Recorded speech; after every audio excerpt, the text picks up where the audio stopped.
জামাত 10% vote পাইলে বলবো বাপের বেটা, বলছেন ফজলুর রহমান। নির্বাচন নিয়ে জাপার মনোভাব বুঝতে চাইল আইআরআই। জানাবো বাংলাদেশ নিরাপদ খাদ্য কর্তৃপক্ষ প্রকল্পের টাকা আত্মসাৎ করে ফেঁসে গেছেন 2 কর্মকর্তা। এবং সর্বশেষ জানাবো ইতালিতে সড়কে প্রাণ গেল বাংলাদেশি যুবকের।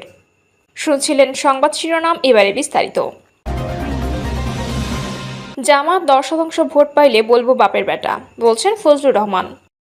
বিএনপি চেয়ারপারসনের উপদেষ্টা অ্যাডভোকেট ফজলুর রহমান বলেছেন, নির্বাচনে বাংলাদেশ জামাত ইসলামী 10% ভোট পাইলে আমি বলবো বাপের বেটা কাম করছে। অ্যাডভোকেট ফজলুর রহমান বলেন, জামাত যদি দেশে 10% ভোট পায় আমি বলবো বাপের বেটা কাম করছে। কে কি বলল ছোট মুখে বড় কথা, বামন যদি চাঁদ ধরার ইচ্ছা করে আমাকে বলতে হবে বামন চাঁদ ধরে ফেলবে কেন?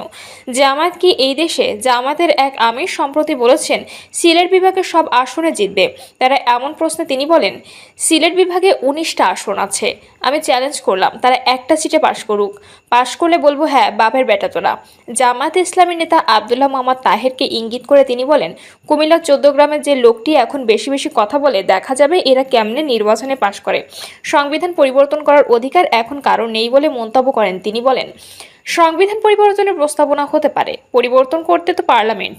মানুষ যদি জামাতের পিআর ভোট সমর্থন করে বেশি ভোট দেয় তখন তারা পিআর করুক। এখন বললেই হবে আমাকে 7টা বিয়ে করিয়ে দেন, আমাকে অমুকটা করিয়ে দেন, এগুলো বললেই হবে, খালি চাইলেই হবে। এখন ভোট হবে সংবিধান অনুযায়ী, দেখি কয়টা সিট পায়। নির্বাচন সুষ্ঠু করার বিষয়ে তিনি বলেন, মানুষ যদি ঠিক হয় পুলিশ লাগে না, রাজনৈতিক দল যদি ঠিক হয় পুলিশ লাগে না, আর নির্বাচন কমিশনকে সৎ ও সাহসী হতে হবে। আরেকটা হলো সরকারকে সব ধরনের সহযোগিতা করতে হবে নির্বাচন কমিশনকে। এরপরও হয়তো কয়েকটা কেন্দ্রে ভোট সমস্যা হতে পারে, কিন্তু অন্য সব কেন্দ্রে ভোট ভালো হবে। নির্বাচন নিয়ে জাপার মনোভাব বুঝতে চাইল আইআরআই।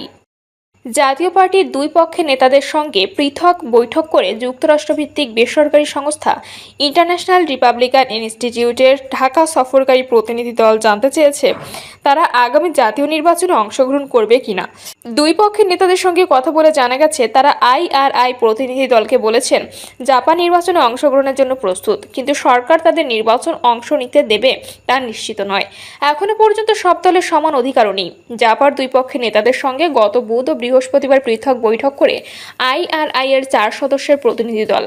বিএনপি ও মঙ্গলবার জামায়াত ইসলামের সঙ্গেও পৃথক বৈঠক করেছে আইআরআই। এর মধ্যে জিএম কাদেরের নেতৃত্বে জাপার এক পক্ষের সঙ্গে বৈঠক করে আইআরআই। বৈঠকে জিএম কাদের সহ মহাসচিব শামীম হায়দার পাটোয়ারি, প্রেসিডিয়াম সদস্য মইনুর রাব্বি চৌধুরী ও চেয়ারম্যান উপদেষ্টা মাহফুজুর রহমান অংশ নেন। শামীম হায়দার পাটোয়ারি গতকাল শুক্রবার বলেন, আমরা বলেছি পরিবেশ ঠিক থাকলে নির্বাচনের জন্য আমরা প্রস্তুত আছি, কিন্তু সরকারি নিরপেক্ষতা নিয়ে সমস্যা আছে। সুষ্ঠু নির্বাচনের জন্য যে লেভেল প্লেইং ফিল্ড দরকার সেটা নেই।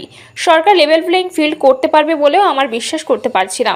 তবে সরকার জাপাকে নির্বাচনে অংশ নিতে দেবে তা নিশ্চিত নন দলটি জিএম কাদেরের নেতৃত্বাধীন অংশের নেতারা। তারা বলছেন, সংস্কার নিয়ে রাজনৈতিক দলগুলোর সঙ্গে জাতীয় ঐক্যমত্য কমিশনের সংলাপে জাপাকে ডাকা হয়নি, তবু তারা নির্বাচনে অংশ নেওয়ার প্রস্তুতি রাখছেন। বৈঠকে আলোচনার এক পর্যায়ে জাপার বিভক্তি এ দ্বন্দ্বের কারণ কি সেটাও জানার চেষ্টা করেন আইআরআই প্রতিনিধি দলের সদস্যরা।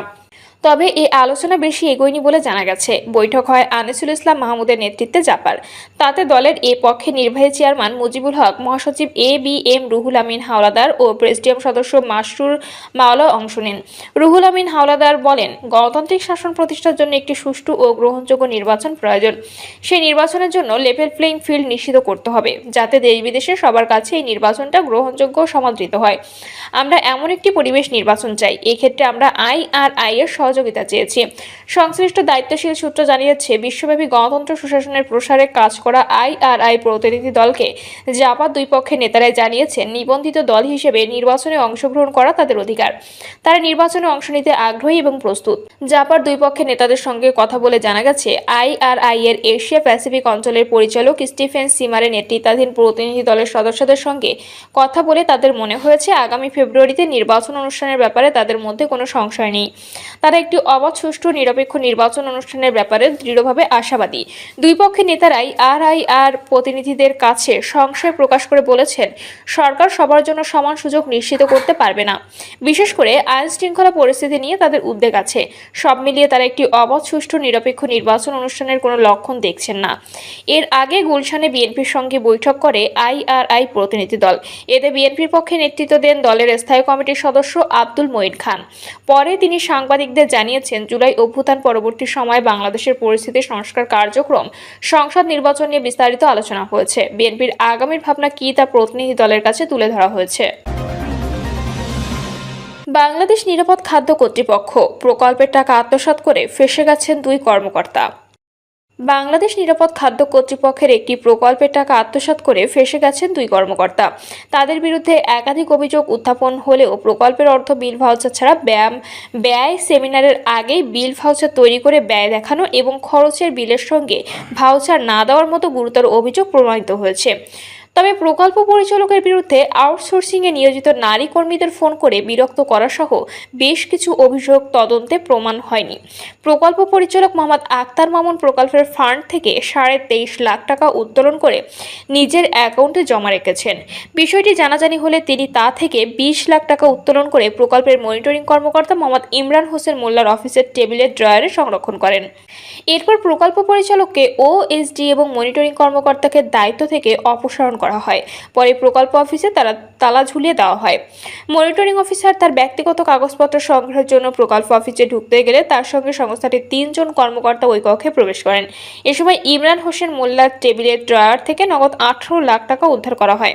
ইতিমধ্যে প্রকল্প পরিচালকের বিরুদ্ধে জনপ্রশাসন মন্ত্রণালয় থেকে বিভাগীয় মামলা হলেও প্রকল্পের মনিটরিং কর্মকর্তার বিরুদ্ধে কোনো ব্যবস্থা নিচ্ছে না কর্তৃপক্ষ। জানতে চাইলে বাংলাদেশ নিরাপদ খাদ্য কর্তৃপক্ষের চেয়ারম্যান জাকারিয়া বলেন, ঘটনাটি গত বছরের অক্টোবর মাসের। অনেকগুলো অভিযোগ উত্থাপন হয়েছে, তবে তদন্ত আর্থিক অনিয়মের অভিযোগ ছাড়া বাকিগুলো প্রমাণ হয়নি। কী অভিযোগ ছিল এবং কী প্রমাণ হয়েছে জানতে চাইলে চেয়ারম্যান বলেন, দৃশ্যমান কোনো কারণ ছাড়া প্রকল্পের বিপুল পরিমাণ অর্থ উত্তোলন করে সেই টাকা নিজের অ্যাকাউন্টে রাখা গুরুতর আর্থিক অনিয়ম। প্রকল্প পরিচালক কত টাকা একসঙ্গে তুলতে পারবেন তার সিলিং দেওয়া আছে। সম্ভবত সর্বোচ্চ 3 থেকে 5 লাখ টাকা তুলতে পারবেন, কিন্তু একসঙ্গে 23 লাখ টাকা উত্তোলন, আবার তা নিজের অ্যাকাউন্টে রাখা এবং পরে তা তুলে প্রকল্প অফিসে মনিটরিং কর্মকর্তা ড্রয়ারে রাখা নিঃসন্দেহে গুরুতর আর্থিক অপরাধ। চেয়ারম্যান আরও বলেন, আমরা তদন্ত করে দেখেছি তিনি বেশ কিছু টাকা আত্মসাৎ করেছেন। বিষয়গুলো জনপ্রশাসন মন্ত্রণালয় দেখভাল করছে। এ বিষয়ে কথা বলার জন্য strengthening the inspection, regulatory and coordinating function of BSF প্রকল্পের সাবেক প্রকল্প পরিচালক মোহাম্মদ আক্তার মামুনের সঙ্গে কথা বলতে তার মোবাইল ফোনে কল করলে তিনি রিসিভ করেননি।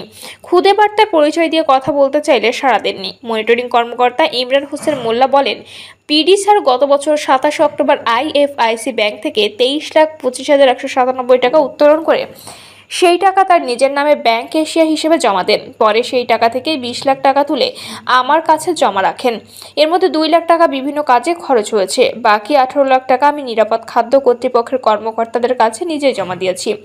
কেন এতগুলো টাকা প্রকল্প পরিচালক আপনার কাছে নগদ জমা রাখলো, আপনি কি জানতে চেয়েছেন? এমন প্রশ্নে তিনি বলেন, প্রকল্পের পরবর্তী কর্মসূচি বাস্তবায়নের জন্য টাকা তুলেছেন, তবে অগ্রিম তুলে ফেলেছেন। তার ড্রয়ার তল্লাশি করে 18 লাখ টাকা উদ্ধারের বিষয়ে তিনি বলেন, আমি টাকা স্বেচ্ছায় জমা দিয়েছি। দায়িত্ব থেকে সরিয়ে দেওয়ার পরে টাকা জমা দিয়েছেন বলেও জানান তিনি। নিরাপদ খাদ্য কর্তৃপক্ষের সংশ্লিষ্ট সূত্রে জানা গেছে, ঘটনাটি জানাজানি হলে সংস্থাটির সদস্য মোহাম্মদ ওয়াহিদুজ্জামানকে তদন্ত কর্মকর্তা হিসেবে নিয়োগ করা হয়। তিনি জানান, তদন্তকালে সেমিনার ও কনফারেন্স খাতে ব্যয় হওয়া 10 লাখ টাকা তথ্য পাওয়া যায়নি। প্রশিক্ষণ খাতের 19,31,340 টাকার মধ্যে শুধু রাজশাহীতে প্রশিক্ষণ খাতে 1,14,450 টাকা ব্যয় হয়েছে। তবে ওই খরচের কোনো বিল ভাউচার পাওয়া যায়নি। কোনো প্রকার বিল ভাউচার ছাড়া 23 লাখ টাকা উত্তোলন করে নিজের অ্যাকাউন্টে জমা রেখেছেন। জানাজানি হলে ওই টাকা থেকে 20 লাখ টাকা তুলে প্রকল্পের মনিটরিং কর্মকর্তা ড্রয়ারে রেখেছেন। বাকি টাকা প্রকল্প পরিচালক আক্তার মামুন ও ইমরান হোসেন মোল্লা আত্মসাৎ করেছেন।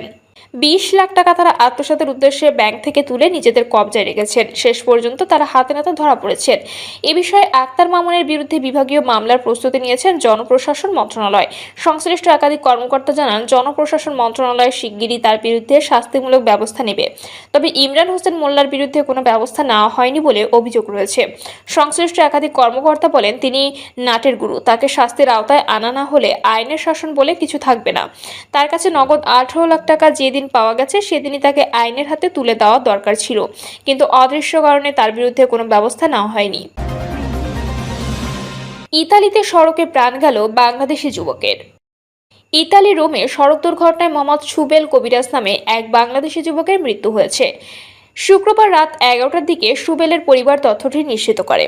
নিহত সুবেল কবিরাজ মাদারীপুর জেলার কালকিনি পৌরসভার পশ্চিম মিনাজদি এলাকার সাত্তার কবিরাজের বড় ছেলে। তার পরিবার জানায়, সংসারের হাল ধরতে দীর্ঘদিন ধরে ইতালিতে অবস্থান করছিলেন সুবেল। সেখানে একটি কোম্পানিতে চাকরি করে পরিবারের জন্য অর্থের যোগান দিয়ে আসছিলেন তিনি। শুক্রবার রাতে রোমের সড়কে একটি গাড়ি চাপায় তার মৃত্যু হয়েছে। প্রিয় দর্শক, এই ছিল এখনকার সর্বশেষ সংবাদ। আপডেট সব সংবাদ পেতে চ্যানেলটি সাবস্ক্রাইব করে বেল আইকনটি ক্লিক করে রাখুন।